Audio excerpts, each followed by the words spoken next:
We are live. I'm going to wait till I actually can see it on YouTube, and then I'll get into it. Get into it.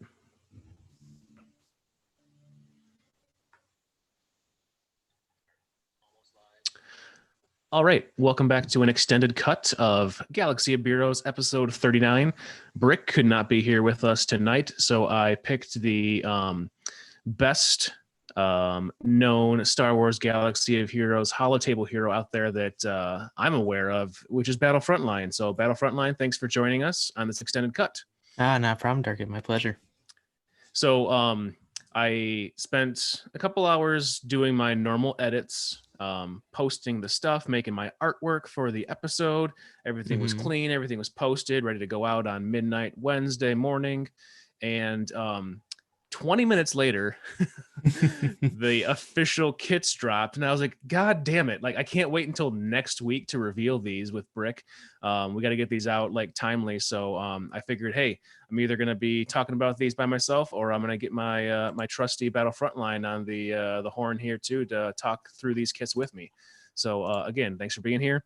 And it wouldn't be Galaxy of Heroes without a beer. I have one left over from last night that I somehow didn't drink. I don't know how I managed to do it, but I didn't drink it. So I'm going to crack this guy open right now. This is one of the ones from Rockford Brewing, the Bloodlust IPA. All right, so we are going to get into these two kits that just got released today.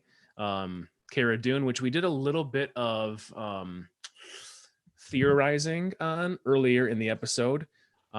We heard a little bit about some of the stuff from the artwork that CG released early.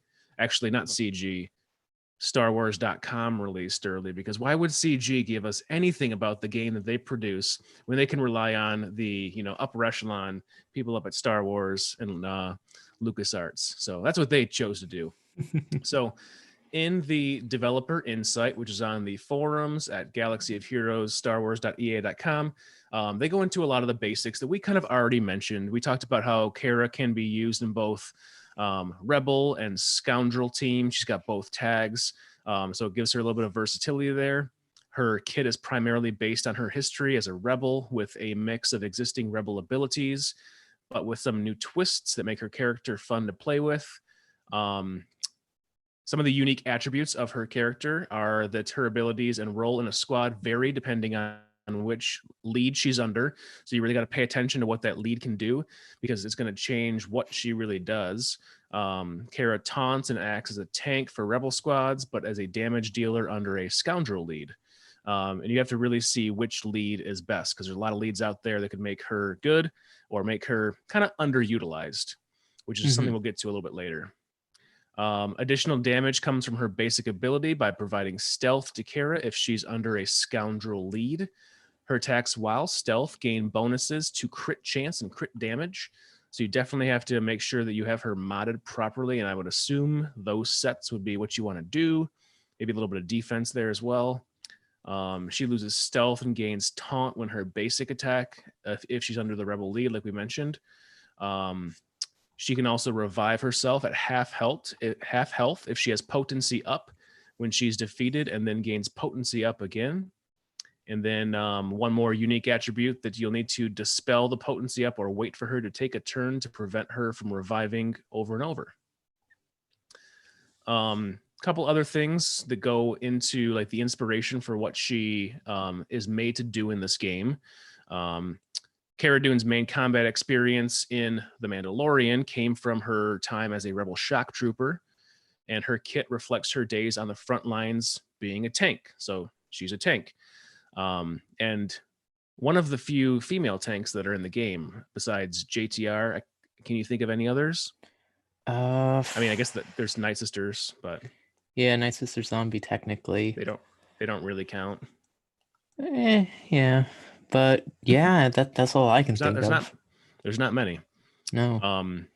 Since she also has some Scoundrel flavor, since she became a mercenary for hire, she requires some different tactics than just fighting on a battlefield like a soldier would. She also was inspired by when she saved the child from a Kubazi bounty hunter in chapter 4 of the show. Her scoundrel side of things showcases some of her more subtle skills like stealth and ambushing. I'm really glad that they included that line about the child in the inspiration section of the dev announcement, because it shows that she's going to probably need to synergize with the child once he comes Yeah. into the game too. So Yeah, because I pretty mean, one pretty thing we need exciting. to keep in mind is, and we've seen CG do this in the past, they'll hide their full plan for the kits until another Mhm. character is released. Like we haven't seen Mando yet, and everyone says, well, specifically in Greef's kit, which we'll get to later, says he really synergizes with the Mandalorian as the leader. So Yeah. Mando's clearly gonna have some leadership, which may really boost Cara a little. Right.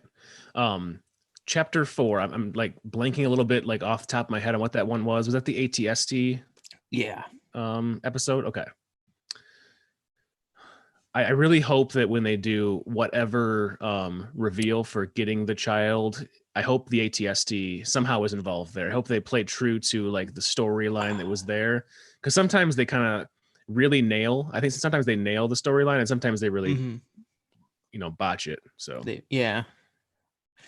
Yeah, I'm inclined to agree. They really should incorporate the ATST. I mean, especially because like they have the model in the game already for the Ewok event.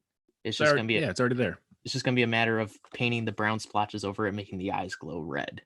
Oh yeah, you gotta have those red eyes. Those You things are gotta dope. have the red eyes. Yep.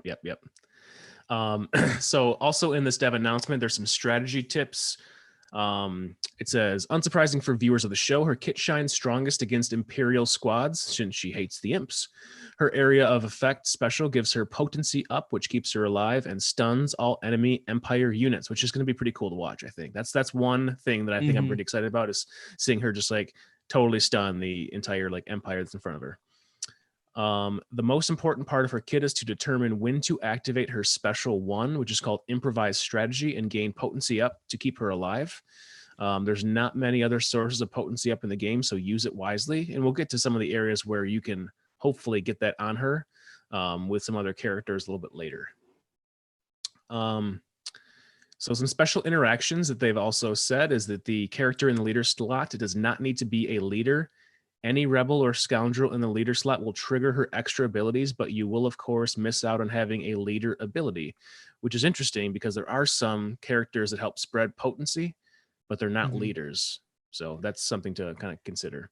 Yeah, If you put a I was just gonna say it is something really interesting to consider, especially because when you look at what a lot of people have been asking, everyone's kind of asking how is she gonna work with Stormtrooper Han, because he has both the Yep, Rebel and the Scoundrel tag.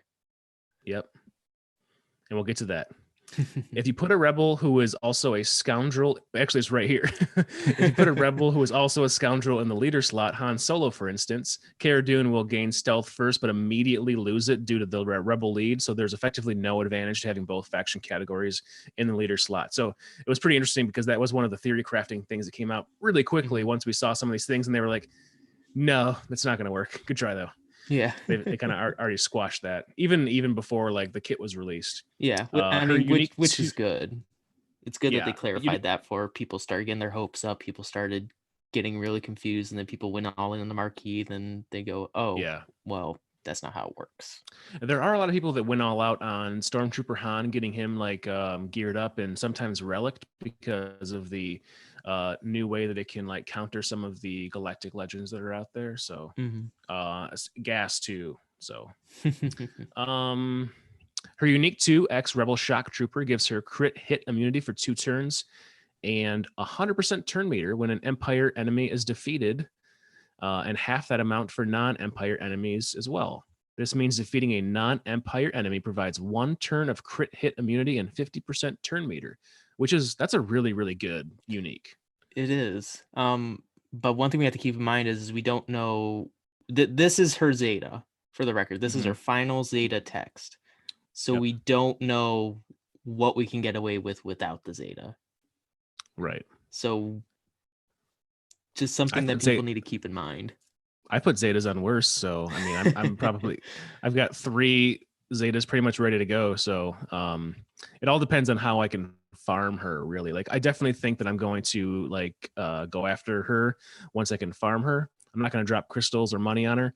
Yeah. But if I have to wait 6 months, might not be good. But it's a good character that's got some versatility that obviously I just love anyways. So Yeah, and then I think there's gonna be a lot of fun theory crafting with her kit, especially once we get yeah, Mando in the game. Um, definitely.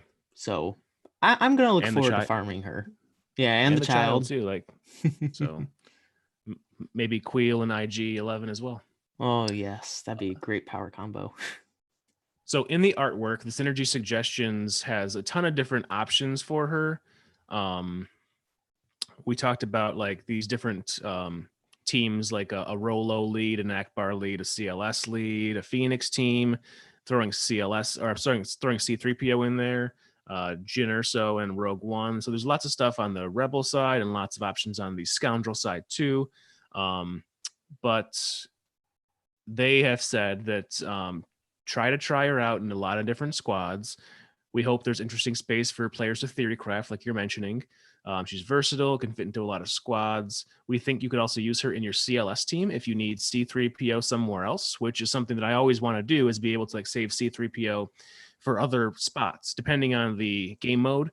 C3PO I need in sometimes my Galactic Republic team if I want to save my Grandmaster Yoda for my Jedi team. So it does open the door for some areas where you can make her more useful and keep your options open, which is really nice to have, especially in Grand Arena when you're trying to underman things. Give yourself some options to do the best you can there. So it's pretty exciting. So I'm really excited to get her. Just a couple things on the kit that weren't in that dev announcement. I'm going to go through the names of all these abilities and just like the text. So her basic is called Bar Room Brawler, which I kind of love that name. It's it's where you first one of the first times you see her is like, obviously you see her in that restaurant sitting back, but you see her later on like fighting that dude in that little match in the middle of the restaurant, which is pretty dope. So that's a cool name for a basic. I always like when they pull things straight from the source material, or a quote makes it more interesting. I mean, she's always So getting into fights in the bars. I mean, let's remember the yeah, end of the final season. That's where yep. the final Oh stand yeah, was, in a bar. yeah, exactly. Yep. And good place for Greef Karga to be because he loves him some spotchka rather than to participate in the fight, just drink himself to death. Well, you know what? All right. If that's where he wants to go. Hey, I can't say that I wouldn't do the same. All right, so the basic is called Barroom Brawler. The text is deal physical damage to target enemy. If there is a scoundrel ally in the leader slot, Cara Dune gains stealth until the end of the turn. If there's a rebel ally in the leader slot, Cara Dune loses stealth and gains taunt for 2 turns. So like we said, it's kind of a basic deal physical damage basic, but that idea of like whether you're going to have that scoundrel or rebel in the leader slot helps her do whatever is better for that like game mode. Special 1 is called Improvised Strategy. It has a cooldown of 2. Cara Dune gains potency up for 1 turn and then deals physical damage to all enemies and removes 50% of their turn meter, which is very handy. And then Empire enemies are stunned for 1 turn. That's a really great special. It is. Removing turn meter and stunning them, that's huge. So that's going to be a great thing for territory war, for any PvP area. I don't see it helping a ton in territory battles unless you're doing Hoth. I think in Hoth there can be some definitely useful things there to be able to stun the Empires. Actually really good for Hoth, but you're not going to get much out of it for Geo because you're facing clones. Or No, you're not. You're facing stuff that's not going to help. So yeah, but I mean, it's a great character for Hoth because she's designed specifically for countering Empire, especially with a Rebel lineup, which is what Hoth is all about: Rebels versus Empire. So it's a great character to invest in if your guild's just doing Hoth because you're miles away from light side Geonosis. Just great kit to dive into and experiment with in the Hoth territory battle. Exactly. Her unique 1 Yeah, unique one, called Infiltrator. While Stealth, Cara Dune has plus 100% crit chance and plus 50% crit damage. When Cara Dune loses Taunt, she gains Stealth for 1 turn at the start of her next turn. We talked about that one already. Pretty good unique there.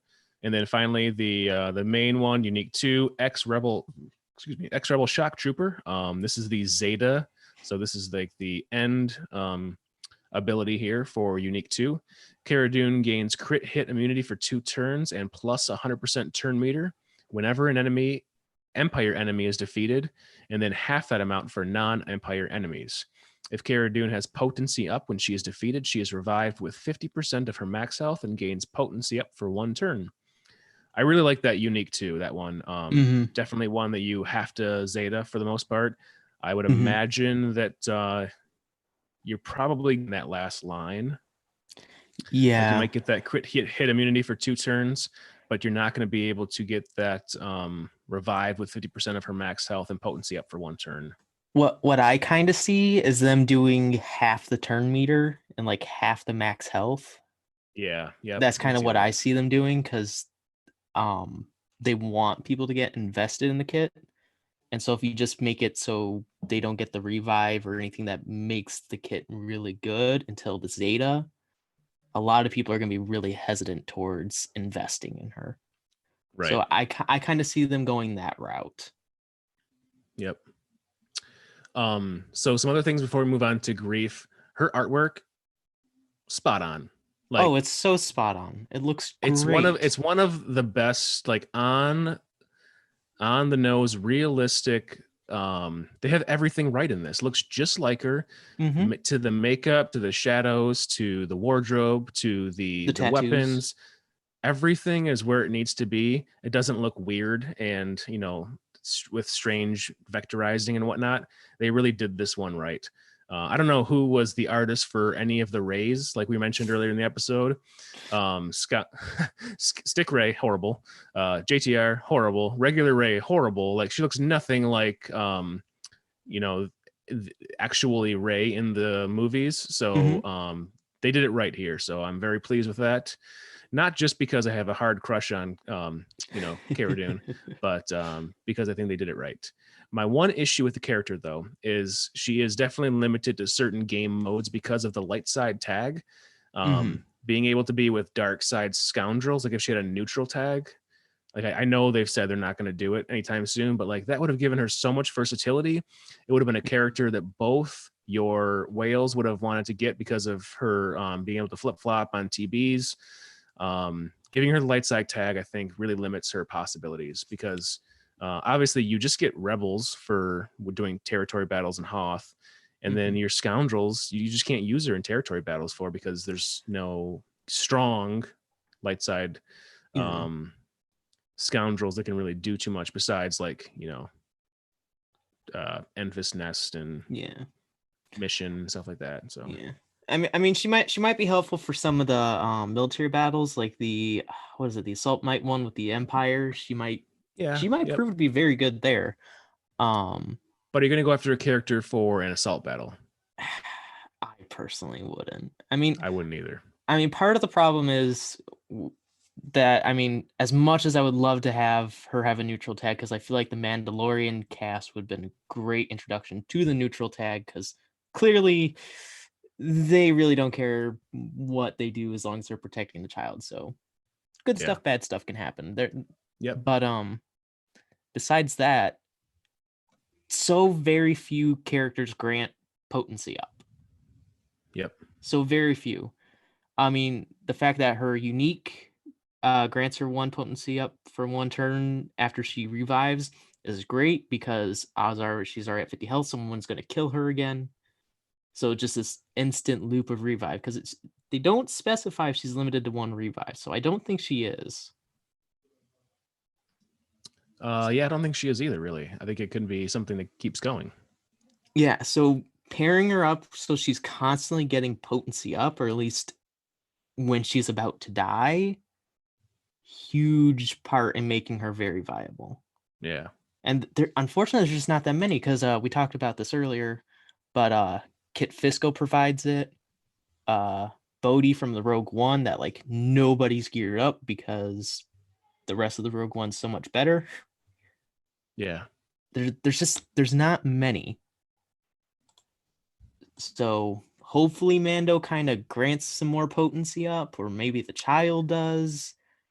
You think they're gonna, since there's so few characters that have it already, and characters that people don't really normally have, like who's got Bodhi in a spot where you're going to use them unless you were going after a strong Rogue One squad. So I do think that these new characters that are going to come after will be able to do that. I would assume it would be a support character, like Queel. If they did bring Queel in, I can see him having a potency up additive. Yeah, I can see that. I don't think it really fits too much in the Din Djarin kit as much, like to fit with his character, but I do think that Queel could be one that has it. Yeah, I mean, because when you think of the Mando, I think like Jango and Boba. He's going to be applying big damage. He's going to be applying debuffs. Yeah. So exactly. Having the potency up to land those debuffs, I feel like it's going to be important. I feel like there's just going to be a little bit of potency synergy going on there. I agree. So they're going to have to make the character like work well with the team she's in, with the like real content, like in the show. Like it doesn't make sense if not. Like, why would you need a character that she never encounters to do this? Yeah. Unless I have another theory here. If they wait until season 2 comes out and we get veteran Ahsoka Tano, who is going to be in Mandalorian season 2, and then I feel like that might make more sense for like her character. That would make more sense because if you look between the changes Ahsoka's made, both from her character arc from like the new season of the Clone Wars and comparing her to Rebels, including her in-game kits, you can see where she would gain the ability to grant potency up. And like she's going to be older. She's not going to be, I would assume, not as potent of a fighter, but she might be able to give off that buff to other characters. Yeah, because you can see in her young Clone Wars self version in the game, she's very aggressive. She's constantly attacking, especially with her special where it does damage 3 times. Yep. Which is kind of representative of her being taught by Anakin because he's aggressive, so she's going to be aggressive. And then we see in her Fulcrum kit and in the Rebels show, she's a little wiser, she's a little more careful. So if you ignore her, she'll do big damage. Yep. But otherwise, she's much more controlled. She's not as aggressive. So I can definitely see her entering that kind of role in season 2. And if they give her a kit. Yep. Boski on the stream, Spice Den Pod, he has said that he thinks that Greef's light side tag is way more limiting than Cara's. As of right now, there are no light side bounty hunters. We agree. Yeah. I agree. Full-heartedly. So. I mean, we're gonna get one with the Mando, but that's still very, very limiting. Yep. All right, Mike, let's jump into the Greef kits. Yeah, Greefs. So I'll cover Greefs now, Darkit. Thank you. I'll drink my beer. Yeah, you go on ahead. So for Greef's kit, from the developer insights, they briefly wanted to go over the basics, saying he's a support bounty hunter. He provides recovery, assists, and dispels. He really, really interacts with the bounty hunters once their payouts are activated and grants bonuses once they're activated. They say he's the last piece of the puzzle in all encompassing bounty hunter squads. Kind of interesting. We'll talk more about them when we dive into his actual kit. Speaking of which, his kit only has 1 damaging attack, which is his basic. But his powerful utility makes him an important unit to keep alive during an encounter. So clearly he's taking more of a supportive role, which is kind of what we saw on the show. He wasn't really always in the way of the firefight. He was usually off to the side and would try and sneak in. Yeah. So like we mentioned earlier, he's the first light side bounty hunter. Presumably Mando's going to be the second one. Not for sure yet, but presumably. Uh, if you pay close attention to his unique Boss of the Guild, it provides bonuses when either allied or enemy bounty hunters gain their payouts. So Greef always gets his cut. So he may be a great solution to if you're in JC and you're just stuck with bounty hunter versus bounty hunter, he may be that deciding factor that gives you an edge. Yep. He can also reduce the cooldowns of any bounty hunter when they receive their payout, which is, again, a huge thing because that gets Django's abilities faster off. It gets Dengar's. It gets everyone's abilities to go faster off. And as we know, bounty hunter teams are really reliant on debuffs. So the faster they can spam that, the more damage they do. Going into this inspiration for his kit, again, they really focused on what he was like in the show.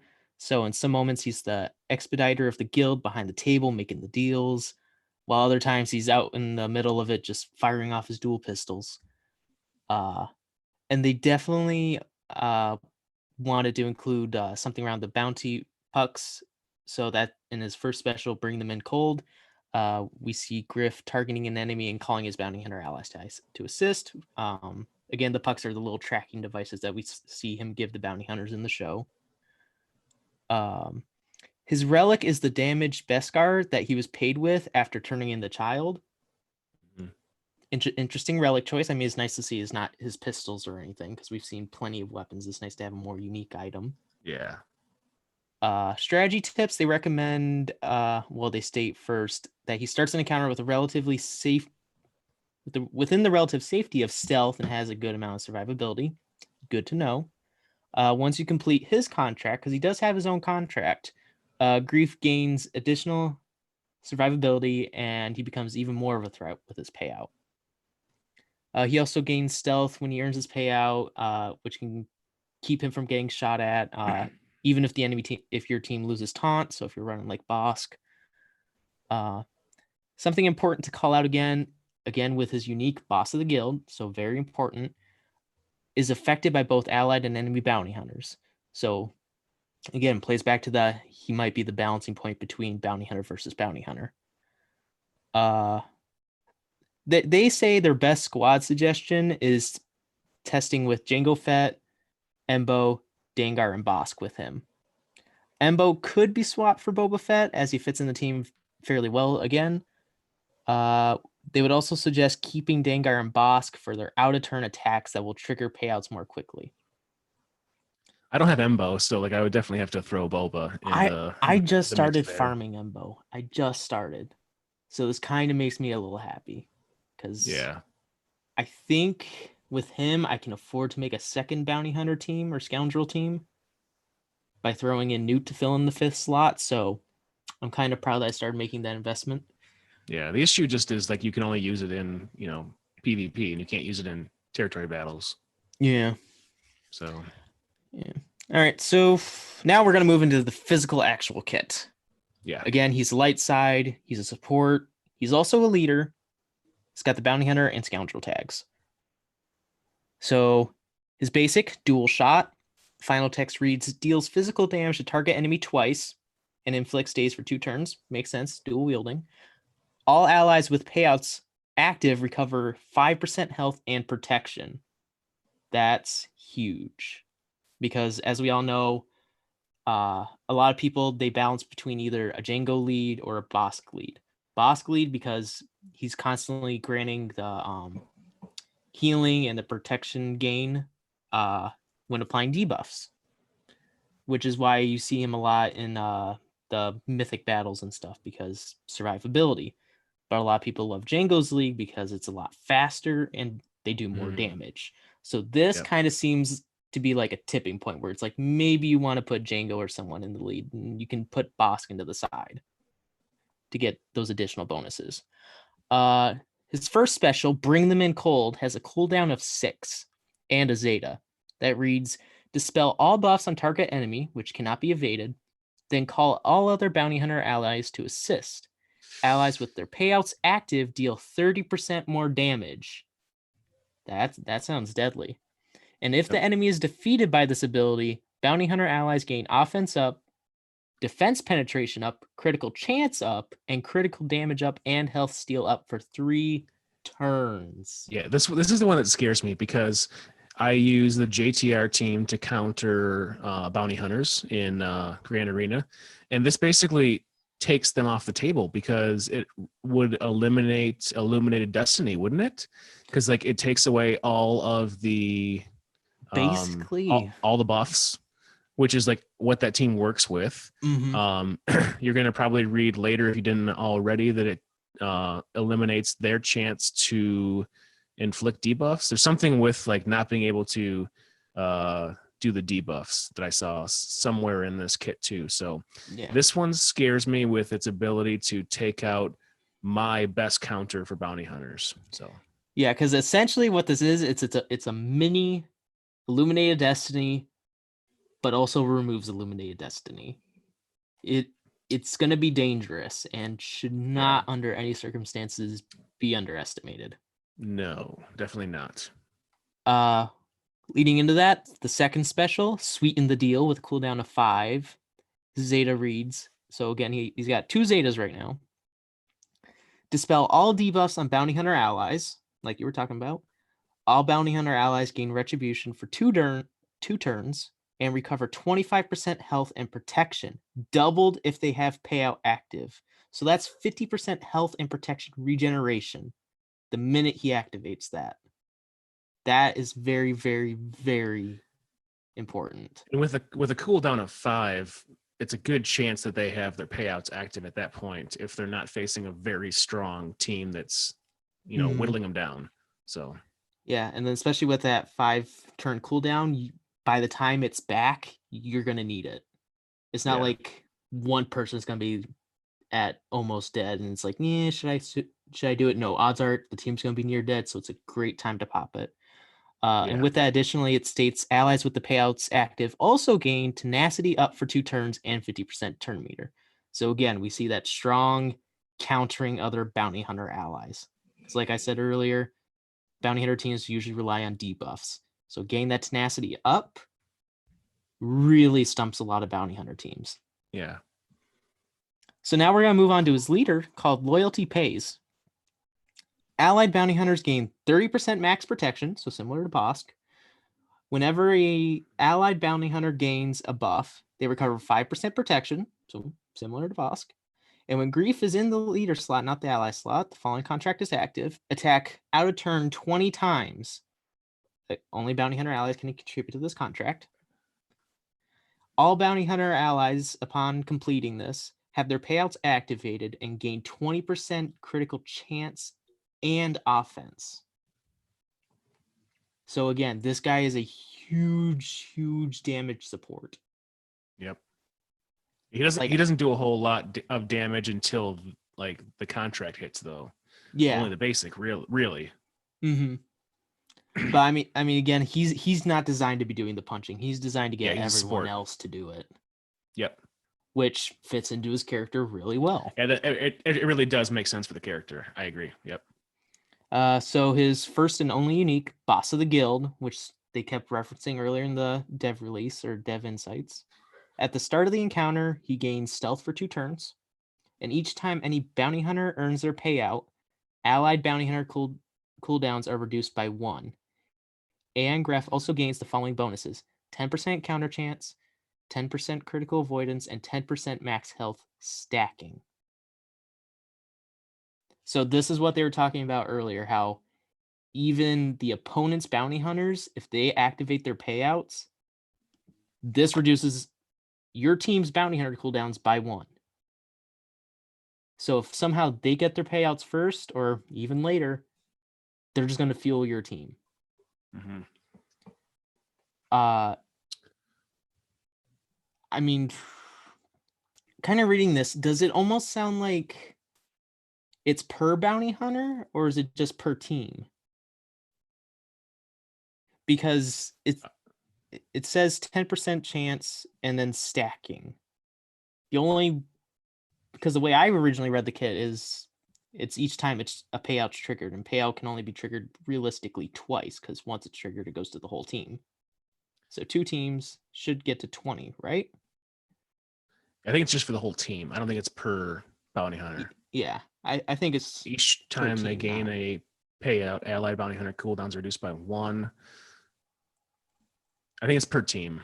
I think it's per team. Although too, the max health stacking might be per active bounty hunter. yeah, I don't know about that. That's We'll have to wait and see on that one. yeah, we're gonna have to wait and see. I doubt it though, because that would be a little too broken, I feel. Yeah. Because otherwise it's gonna be hard to kill him, and he might just time out your team. Yep. So moving on to the last part of his kit, his payout. Whenever Greef receives rewards from contract, he also gains the following payout, which is dispels all debuffs on bounty hunter allies, recovers 100% health and protection. He gains stealth for 1 turn at the end of each of his turns. And whenever he becomes inflicted with a debuff, his cooldowns are reduced by 1. So essentially, if you don't kill this guy before his payout, he's almost impossible to kill. He needs to be the first one you target. Yeah, hands down. Or more or less. Even if he's not in the leader slot, he needs to go down first. Yep. I agree.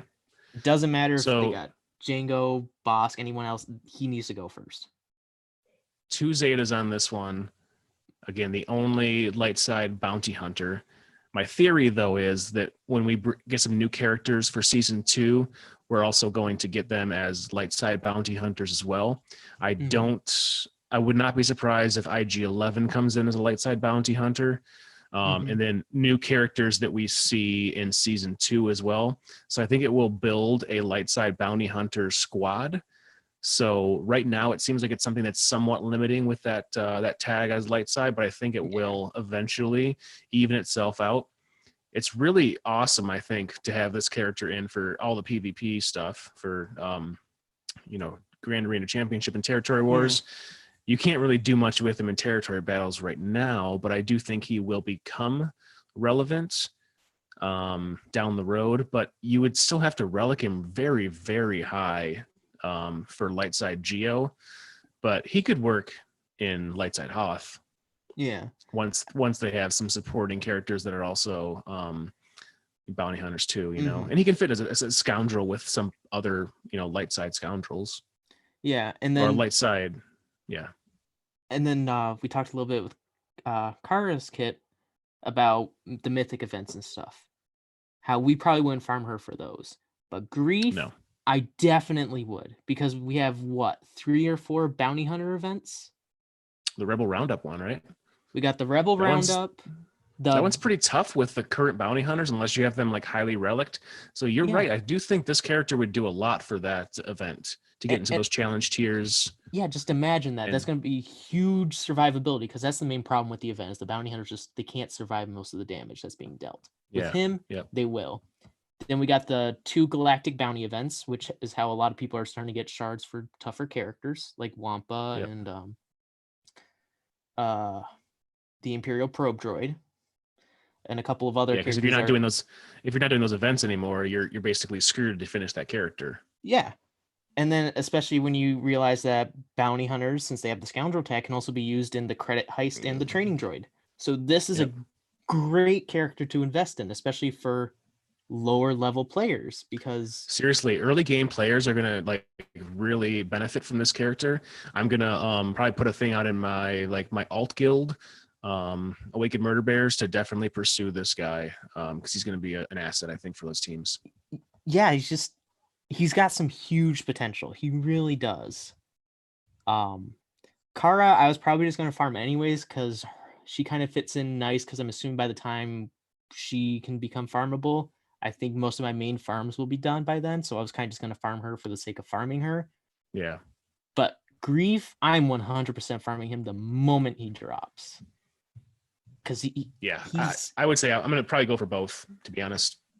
I mean, that's what I'm probably going to do. But if anyone is listening to this and you're like, I don't really know, go for Greef at the minimum. He's going to be a huge part of bounty hunters moving forward. Yeah, Greef will be more useful overall, I think, especially for mid to later game players. Cara's not going to be super helpful for mid to late game players. But Greef, I think, can definitely do a lot for you for versatility, especially in PvP. So yeah, I kind of feel like Cara. I feel like she's going to kind of get phased out of the Mandalorian spotlight in game, just because I mean we don't know what the Mando's kid is quite yet. So we don't know if he's going to synergize really well with her. But what I kind of see happening is in the State of the Galaxy, they said they were also going to do the Empire Strikes Back anniversary. So I'm seeing them introducing a lot more Rebel characters. So I'm wondering, is she kind of going to end up synergizing with them really well? Okay. And so it's just kind of going to become a thing where it's like she's going to be with them and the guild's going to stay with the guild. Because remember at the end of season 1, she's kind of like, I'm not really into that, but kind of tempted. Yeah. So I feel like at the end of the day, she's going to be more at home with the rebels and the scoundrels. But we have to wait and see for Mando's kit. I really hope that when we get the Din Djarin tune in the game, that we also get the Razor Crest, because that's just such a fucking awesome ship, you know.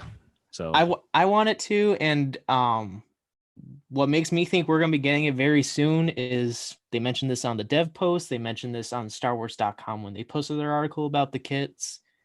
Whether he's shooting from the hip with his blaster pistol or using his wait, no, that's the wrong line. Where is it? The rifle, the disintegrator. No, because it said somewhere. Okay, it said it somewhere where it was like whether he's shooting from his ship or. Maybe I'm dreaming. I don't know. I could have swore there was a line in here at some point that said whether he's shooting down from his ship or down on the ground or something, which really made me think the ship was inbound. Yeah. I mean, it's possible that maybe it was on here and they just edited it out, because it does say it was edited. So what someone if may have. What if the Razor Crest is the raid reward for the fleet raid when that comes out? Interesting. I don't know. Could be. Yeah, because I could have swore that they said there was whether it was from shooting from a ship, but now I don't see it. And I know this was edited. And I swear I remember quoting this when we initially saw the article come out. So I'm wondering, did someone accidentally spill the beans? Back on your topic of getting new Rebel characters, can we get Red 6 Porkins in the game? Because I really want Porkins in the game. If not just for another Rebel ship. Yes. Just so you can replace someone, because let's be honest, you have enough Rebel ships for just a full loadout. Yeah. But like really you could do with replacing one of them, because let's be honest, like the Rogue One ships, not many people are farming Rogue One that hard anymore. So the ships they're more there for cannon fodder, right? Yeah. So good for defense in GAC. So yeah. So did they mention what Cara's relic is going to be? Did they? No, because like you saw the one on Greef and you mentioned it, but there wasn't. I don't think there was a line in the dev announcement at all on the Cara one. Yeah, relic isn't mentioned on hers at all. Yeah. Interesting. What's it gonna be? No relics. You can't relic her. You know, I'm betting you it's either like, didn't she have a dog tag on her? Or something? Didn't she carry around a set of dog tags or something? Yeah. I'm wondering if it's gonna be that or it's gonna be her blaster. Yeah. Because I mean her blaster is kind of iconic. Because a lot of people thighs, you never really know. In your dreams, Darkid, in your dreams. In my dreams, indeed. Well, BFL, I appreciate you coming on for the extended cut of episode 39, which will now be a 2-hour-long episode. So you're welcome, 7 listeners. All right. Appreciate it, guys. Take care. Adios.